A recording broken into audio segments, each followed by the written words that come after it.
నిజంగా ఒకవేళ డబ్బు పైన పిచ్చుండి నిజంగా ఒకవేళ వ్యూయర్షిప్ పైన పిచ్చుంటే నిన్నగాక మొన్న ఈస్ట్ గోదావరికి వెళ్ళి అక్కడ ఒక పాపకి తన సొంత ఇంట్లోనే మామయ్య లైంగిక వేధింపులు చేస్తున్నాడనే వీడియోని మిలియన్ వ్యూస్ వస్తాయండి. కానీ నేను వెళ్ళి వీడియో పెట్టలేదు.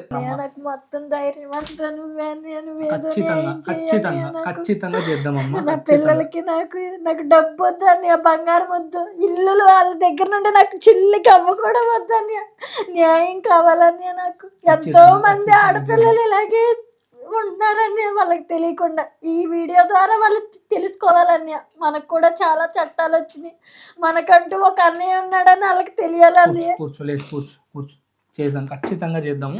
ఎందుకంటే తనను తీసుకెళ్లి పోలీస్ స్టేషన్ లో కంప్లైంట్ ఇచ్చి ఆ సొల్యూషన్ తీసుకొని వచ్చిన దానికి, ఆ ఇష్యూకి సొల్యూషన్ తీసుకొచ్చింది. ఇక్కడి నుండి దగ్గర 500 కిలోమీటర్లు ట్రావెల్ చేసి అక్కడి వరకు వెళ్ళి తనకు సొల్యూషన్ తీసి రిటర్న్ వచ్చిన, అంతే. వీడియో అప్లోడ్ చేయలేదు ఈ రోజు వరకు. అలాంటి కేసులు నా దగ్గర ఇన్ని ఉన్నాయి.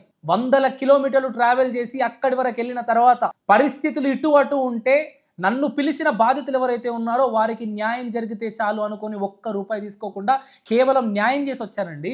అన్నా సహాయం చేయు, నా ఇంట్లో పరిస్థితి ఈ విధంగా ఉందంటే రాత్రి 2 గంటలకు ఒక్కరిని బయలుదేరిన సిచ్యువేషన్లు 100 ఉన్నాయి. ఏ రోజు ఆ వీడియోలు మీ ముందు పెట్టి కమర్షియల్గా ఆలోచించలేదు. ఒక మాట అనే ముందు 1కి 100 సార్లు ఆలోచించండి.